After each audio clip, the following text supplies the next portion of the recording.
सुहाग रात की पहली रात मैंने अपने पति का देखा ऐसा रूप। जब मैं हाथ में दूध का गिलास ले बेडरूम में घुसी, अब तक सब कुछ वैसे ही था जैसा मैंने सोचा था, लेकिन मुझे बिल्कुल भी आभास नहीं था कि मुझे कुछ ही देर में जोरदार झटका लगने वाला है।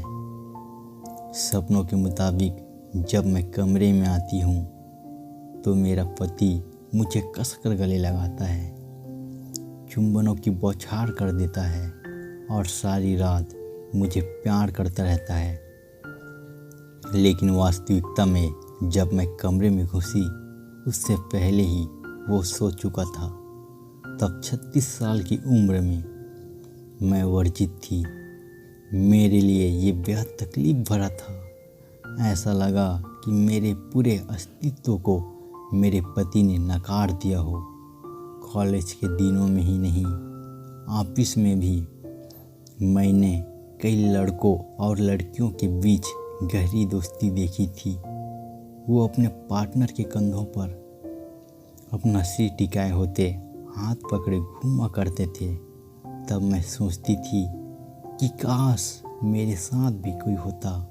मुझे अपनी ज़िंदगी में ऐसे ही किसी साथी की तमन्ना नहीं करनी चाहिए थी। मेरा एक बड़ा परिवार था, 4 भाई, 1 बहन और वृद्धा माता पिता। इसके मेरे सभी भाई बहन शादीशुदा थे और उनका अपना परिवार था। कभी कभी मुझे लगता कि क्या वो मेरी परवाह भी करते हैं कि मेरी उम्र बढ़ रही है और मैं अभी तक अकेली हूँ। मेरे दिल में भी प्यार की इच्छाएं थी, लेकिन यह तन्हाइयों से घिरा हुआ था।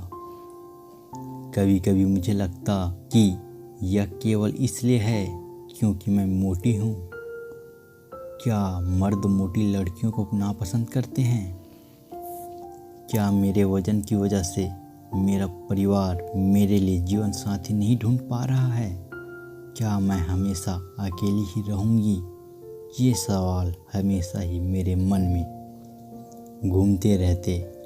आखिरकार जब मैं 36 साल की हुई तो किसी तरह एक 40 वर्षीय आदमी मुझसे शादी करने के लिए सामने आया। उससे मिलने के दौरान मैंने उन्हें अपनी भावनाओं के विषय में बताया, लेकिन उन्होंने कभी इस पर ध्यान नहीं दिया और ना ही इसका कोई जवाब दिया। वो थोड़े परेशान दिखे। वो नीचे की ओर देखते हुए चुपचाप बैठ गए और केवल अपना सिर हिलाते रहे। मैंने सोचा कि आजकल महिलाओं से ज़्यादा पुरुष शर्मीले होते हैं और मेरे होने वाले पति भी कोई अपवाद नहीं है। शायद इसलिए उन्होंने कोई जवाब नहीं दिया। लेकिन शादी की रात हुई उस चीज़ ने मुझे उलझन में डाल दिया। मुझे नहीं पता कि उसने ऐसा क्यों किया। जब अगली सुबह मैंने उनसे पूछा तो उन्होंने कहा कि वो ठीक नहीं थे, लेकिन आगे भी कुछ नहीं बदला। हमारी दूसरी, तीसरी और कई रातें ऐसे ही बीती। मैंने जब अपनी सास को यह बताया तो उन्होंने भी मेरे पति का बचाव किया। उन्होंने कहा वह शर्मीला है, उसे बचपन से ही लड़कियों से बात करने में झिझक रही है। उसने लड़कों के स्कूल में पढ़ाई की है। उनकी ना तो कोई बहन है और ना ही कोई महिला मित्र। हालांकि इस बात से मुझे अस्थायी राहत तो मिली, लेकिन मैं इस विषय में सोचना बंद नहीं कर सकी। मेरी सारी उम्मीदें, सपने और इच्छाएं दिन ब दिन टूट रही थी।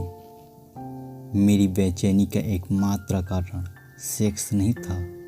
वो शायद ही मुझसे बात करते थे। मुझे लगता कि हमेशा मेरी उपेक्षा हो रही है। वो मुझसे दूर भागते।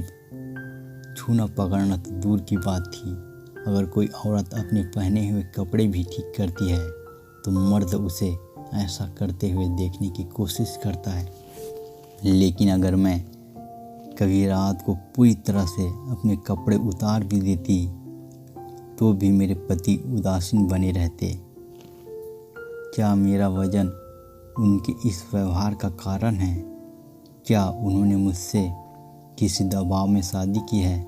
मुझे नहीं मालूम था कि ये सब बातें किससे शेयर करूं। मैं अपने परिवार से बात नहीं कर सकती थी क्योंकि सब यही सोचते कि मैं बहुत खुश हूँ। लेकिन मेरे सब्र का बांध टूट रहा था। मुझे इसका हल ढूंढने की ज़रूरत थी। आमतौर पर छुट्टियों वाले दिन भी वो घर पर नहीं रहते थे। वो या तो अपने किसी मित्र के घर जाते या अपने माता पिता को बाहर ले जाते थे। संयोग से उस दिन वो घर पर ही रहे।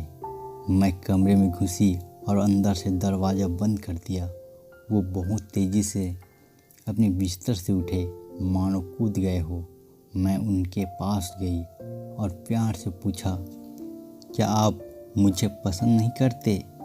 हम अब तक एक बार भी अतरंग नहीं हुए हैं, न ही आपने अब तक कभी अपनी भावनाओं के विषय में ही बताया।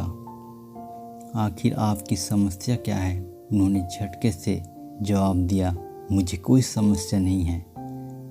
जब उन्होंने यह कहा तो मैं सोचा कि यह मौका है उनके करीब जाने और अपनी तरफ उन्हें आकर्षित करने का। मैंने उनसे शारीरिक छेड़छाड़ शुरू की। मैंने सोचा कि इससे उन पर कोई असर होगा, लेकिन उन पर कोई असर हो नहीं रहा था। उनमें उत्तेजना का कोई भाव भी नहीं दिख रहा था। मुझे नहीं पता था कि किससे इस बारे में पूछना चाहिए, लेकिन यह बात मुझे परेशान करती थी कि जैसे किसी स्त्री की सुंदरता के बारे में पुरुष आकलन करते हैं, मैं क्यों अपने पति के शारीरिक गुणों का आकलन नहीं कर सकती? अगर मुझे उससे कुछ उम्मीदें हैं तो यह गलत क्यों है? फिर मुझे एक दिन ये पता चला कि वो नापुंसक थे और डॉक्टर ने हमारी शादी से पहले ही इसकी पुष्टि कर दी थी।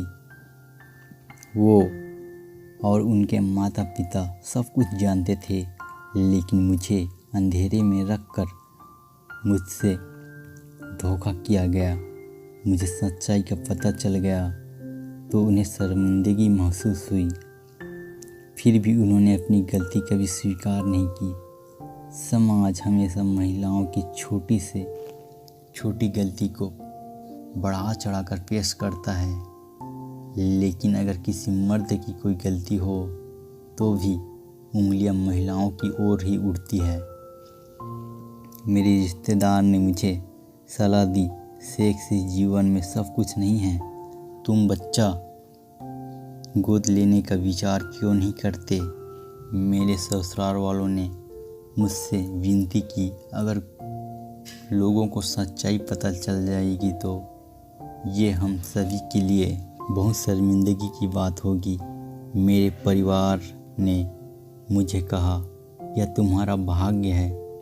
लेकिन इस दौरान मेरे पति ने जो कहा उससे मुझे बेहद ठेस पहुंची। उन्होंने कहा, तुम्हें जो अच्छा लगता है वो करो, किसी और के साथ सो सकती हो। मैं तुम्हें परेशान नहीं करूँगा और न ही किसी को इसके बारे में बताऊँगा। अगर उनसे तुम्हें बच्चा हो जाए तो मैं उसे अपना नाम देने के लिए तैयार हूँ। किसी भी औरत को अपने पति के ऐसे विचार को नहीं सुनना चाहिए।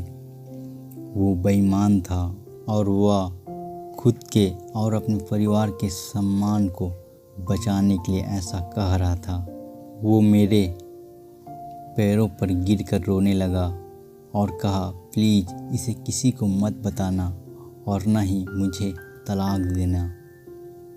उसने जो सुनाया वो मैं सोच भी नहीं सकती थी।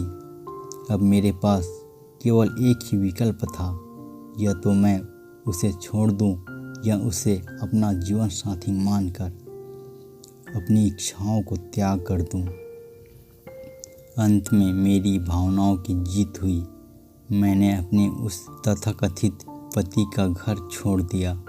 मेरे माता पिता ने मुझे स्वीकार नहीं किया। अपने दोस्तों की मदद से मैं एक लेडीज़ हॉस्टल में चली गई। जल्दी ही मुझे एक नौकरी मिल गई। धीरे धीरे ही सही मेरा जीवन पटरी पर आने लगा और मैंने कोर्ट में तलाक की अर्जी डाल दी। मेरा पति और उसके परिवार वालों ने बेशर्मी दिखाई। उन्होंने सच्चाई को छुपाते हुए शादी टूटने की आड़ में मुझ पर ही शादी के बाद संबंध बनाने का आरोप मढ़ दिया। मैं लड़ी और अपनी मेडिकल जांच कराई। 3 साल लग गए, लेकिन आखिरकार मुझे तलाक मिल ही गया। मुझे ऐसा लगा जैसे कि मेरा पुनर्जन्म हुआ है। आज मैं 40 साल की हो गई हूँ और अब भी वर्जित हूँ। इस दौरान मुझसे कई मर्दों ने संपर्क किया।